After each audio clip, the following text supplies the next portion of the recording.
नमस्कार साथियों, आप सभी का स्वागत है प्रेरणा स्टडी पॉइंट पर। साथियों, लेकर आया हूँ आपके लिए एक और नई वीडियो। इस वीडियो में मैं आपके साथ डिस्कस करूँगा बीएड एंट्रेंस का एक और प्रीवियस ईयर का पेपर, जो कि है 2020 का। इसमें सामान्य ज्ञान और तार्किक योग्यता के जो 50 प्रश्न पूछे जाते हैं, उन प्रश्नों पर हम डिस्कस करेंगे और आप इस पेपर को अच्छे से समझेंगे, देखेंगे कि किस प्रकार के इसमें सामान्य ज्ञान के प्रश्न बन रहे हैं और किस प्रकार के इसमें तार्किक योग्यता के प्रश्न बन रहे हैं। तो बने रहें अंत तक वीडियो में। देखते हैं पहला प्रश्न है, संघ लोकसेवा आयोग के वर्तमान अध्यक्ष कौन हैं? तो क्योंकि ये 2020 का पेपर है, इसलिए अभी जो वर्तमान में संघ लोकसेवा आयोग के अध्यक्ष हैं वो आपके हैं मनोज सोनी। अगर बात करें लोकसेवा आयोग के अध्यक्षों की नियुक्ति की और कार्यकाल की, तो इनकी नियुक्ति करते हैं राष्ट्रपति और इनका जो कार्यकाल होता है वो होता है 6 वर्ष और या 65 वर्ष। दोनों में से कोई भी जो पहले हो जाएगा वही इनका कार्यकाल होता है। अगला प्रश्न देखते हैं, माउंट एवरेस्ट को विजय करने वाली प्रथम भारतीय महिला पूछी गई है। तो प्रथम भारतीय महिला थी, इसका राइट आंसर होगा ऑप्शन सी, बचेंद्री पाल। इन्होंने 1984 में माउंट एवरेस्ट को फतह किया था और यह भारत की पहली महिला बनी थी। अगर बात करें हम विश्व के संदर्भ में, तो विश्व की पहली महिला थी जुनको तबई, जो कि जापान की हैं। इन्होंने 1975 में माउंट एवरेस्ट को विजय फतह की थी और पहली महिला बनी थी। अगला प्रश्न देखते हैं, उत्तराखंड विधानसभा में निर्वाचित सदस्यों की संख्या कितनी है? तो अभी वर्तमान में उत्तराखंड विधानसभा में निर्वाचित सदस्यों की संख्या है 70। अगला प्रश्न देखते हैं, निम्नलिखित अभिनेताओं में से किसे दादा साहेब फाल्के सम्मान प्राप्त नहीं हुआ है? तो इसका राइट आंसर होगा ऑप्शन सी, शम्मी कपूर एक ऐसे अभिनेता हैं जिन्हें अभी तक दादा साहेब फाल्के पुरस्कार नहीं मिला है। अगर वर्तमान दादा साहेब फाल्के पुरस्कार की बात करें, तो वर्ष 2023 का दादा साहेब फाल्के पुरस्कार मिला है अभिनेत्री रेखा को। अगर बात करें 2022 की, तो 2022 का जो दादा साहेब फाल्के पुरस्कार मिला था वो मिला था आशा पारेख को। तो 2022 और 2023 के भी दादा साहेब फाल्के अवार्ड आप याद करेंगे। अगला प्रश्न है, निम्नलिखित में से कौन आयोग शिक्षा से संबंधित नहीं है? अगर बात करें हम सैडलर आयोग की, तो ये बना था 1917 में। अगर बात करें रैले कमीशन की, तो 1902 में आया था। और अगर बात करें हम कोठारी आयोग की, तो 1964 में ये आया था। अगर बात करें हम साइमन आयोग की, तो साइमन आयोग 1927 में बना था, लेकिन ये शिक्षा से संबंधित नहीं था। तो इसका राइट आंसर होगा ऑप्शन डी। अगला प्रश्न है, भारत में पंचायती राज प्रणाली सर्वप्रथम किस राज्य द्वारा आरंभ की गई? तो इसका राइट आंसर होगा राजस्थान। तो सर्वप्रथम पंचायती राज प्रणाली जो शुरू की गई थी वो राजस्थान में शुरू की गई थी। इसकी शुरुआत हुई थी 2 अक्टूबर 1959 में। अगला प्रश्न है, लोथल स्थित है। तो लोथल स्थित है भारत में, और भारत के किस राज्य में है? गुजरात में। हड़प्पा सभ्यता का एक महत्वपूर्ण स्थल है लोथल, जो कि गुजरात में है, भारत में। अगले प्रश्न की बात करें, उत्तराखंड का लोकसेवा आयोग कहाँ है? तो उत्तराखंड का लोकसेवा आयोग जो है हरिद्वार में स्थित है। अगला प्रश्न है, सायंकाल का तारा किस ग्रह को कहा जाता है? इससे पहले जब मैंने कला वर्ग का वैकल्पिक प्रश्न पत्र डिस्कस किया था, उसमें भी क्वेश्चन आया था। तो सायंकाल का जो तारा है वो कहा जाता है शुक्र को। भोर का तारा, शुक्र का साज का तारा, इवनिंग स्टार, पृथ्वी की बहन, ये सारी जो बातें हैं वो शुक्र के लिए आती हैं। तो आप इसको अच्छे से याद करेंगे और बार बार ये परीक्षा में पूछा भी जाता है। अगला प्रश्न है, उत्तराखंड प्रदेश की सबसे ऊंची चोटी कौन है? तो उत्तराखंड प्रदेश की जो सबसे ऊंची चोटी है वो आपकी है नंदा देवी, और इसकी ऊंचाई की बात करें तो 7817, ठीक है नहीं, 7817 मीटर ये ऊंची है। मोहिनी अष्टम नृत्य विकसित हुआ है। तो मोहिनी अष्टम जो नृत्य है वो आपका केरल का है। अगला प्रश्न है, ऑपरेशन ब्लैकबोर्ड कार्यक्रम किससे संबंधित है? तो ऑपरेशन ब्लैकबोर्ड जो कार्यक्रम है वो है आपका प्राथमिक शिक्षा से। इसकी शुरुआत हुई थी 1987 में। तो 1987 में ऑपरेशन ब्लैकबोर्ड कार्यक्रम की शुरुआत हुई है और संबंधित है प्राथमिक शिक्षा से। जब 1986 में नई शिक्षा नीति लागू की गई थी, उस समय तत्कालीन प्रधानमंत्री राजीव गांधी जी थे, तो उन्होंने तुरंत जो है प्राथमिक शिक्षा पर काम करते हुए ऑपरेशन ब्लैकबोर्ड कार्यक्रम की शुरुआत की थी। रक्त का थक्का जमाने में कौन सा विटामिन सर्वाधिक सहायक होता है? तो इसका राइट आंसर होगा ऑप्शन डी, विटामिन के। रक्त का थक्का जमाने में सर्वाधिक सहायक है। अगला प्रश्न देखते हैं, एक चेक भुगतान की वैधता अवधि होती है, तो इसका राइट आंसर 1 माह, 2 माह, 6 माह और 4 माह। अभी जो वर्तमान में जो चेक भुगतान की जो अवधि हो गई है वो हो गई है 3 माह। 3 माह के अंदर में आपको चेक भुगतान करना होता है।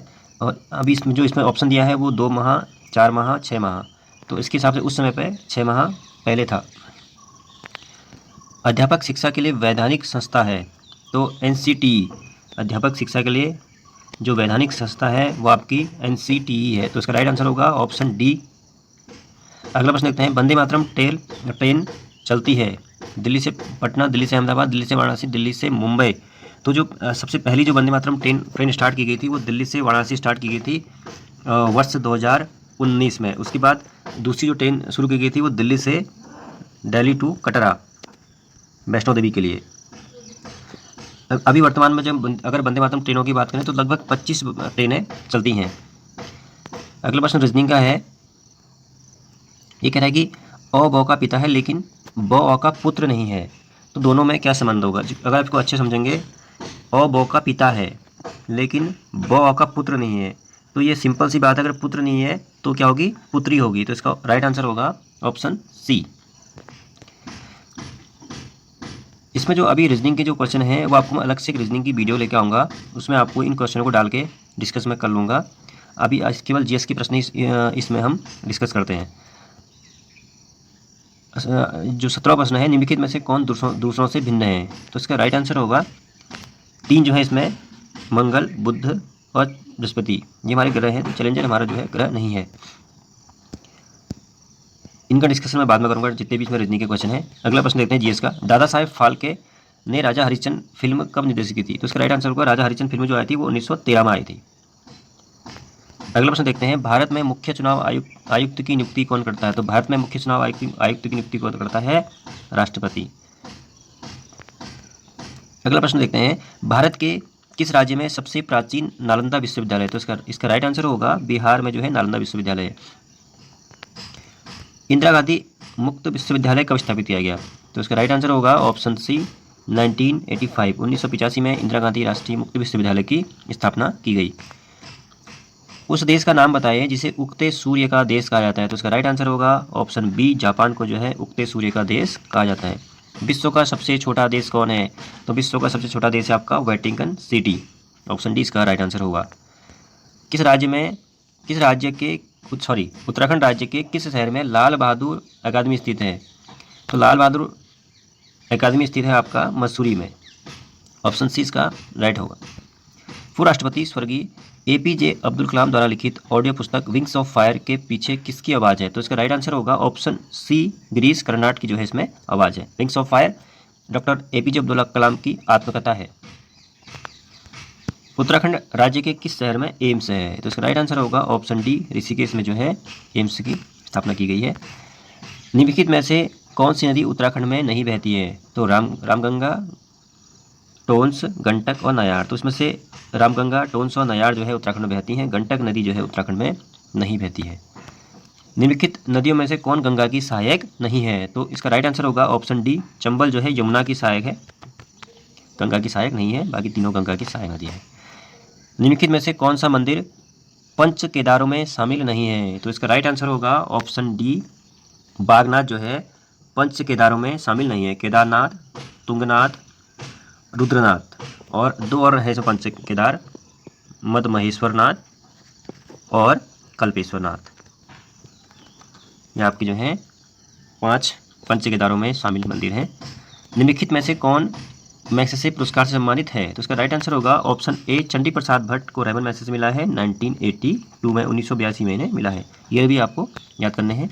वर्तमान में भारतीय क्रिकेट बोर्ड के अध्यक्ष, मैं वर्तमान की ही बात करूंगा, अभी जो वर्तमान में है वो आपके हैं रोजर बिनी, BCCI के अध्यक्ष, इससे पहले सौरभ गांगुली थे।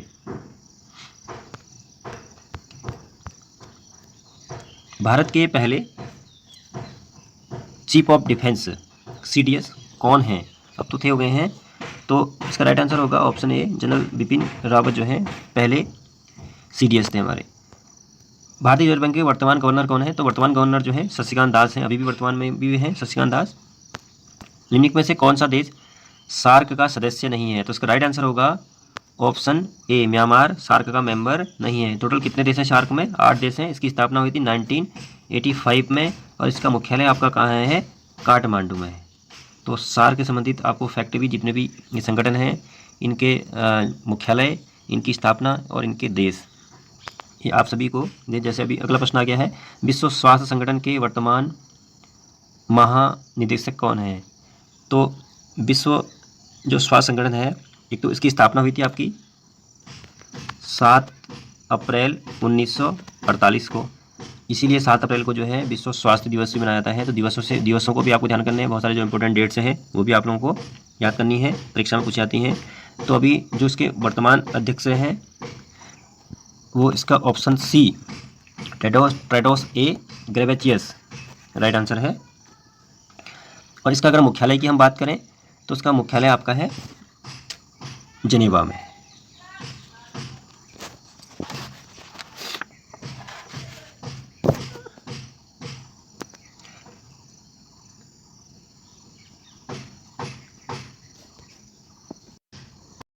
अगला प्रश्न देखते हैं, यूएनओ के वर्तमान महासचिव कौन है? तो यूएनओ के वर्तमान जो महासचिव हैं वर्तमान में भी एंटोनियो गुटेरेस, इसका राइट आंसर होगा ऑप्शन ए।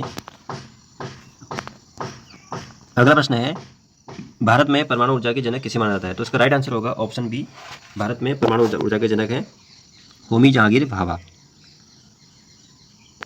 अगला प्रश्न है, वर्तमान में केंद्रीय स्वास्थ्य मंत्री कौन है? तो अभी वर्तमान में जो केंद्रीय स्वास्थ्य मंत्री हैं वो आपके हैं डॉक्टर मनसुख मांडविया। डॉक्टर मनसुख मांडविया इसमें वर्तमान में भारत के स्वास्थ्य मंत्री हैं। तो जो वर्तमान में उत्तराखंड के जो कैबिनेट मंत्री हैं और जो भारत के कैबिनेट मंत्री हैं, इनको भी आप पेपर में नहीं जाओगे तो याद करके जाना, एक आध प्रश्न इनसे भी बनते हैं। असम की राजधानी क्या है? देखो राज्यों की राजधानी एक और इसमें इंपॉर्टेंट पार्ट है, जो जितने भी राज्यों की राजधानियाँ हैं उनको भी याद कर जाना। तो असम की राजधानी आपकी कहाँ है? असम की राजधानी है ऑप्शन बी, इसका राइट आंसर होगा दिसपुर।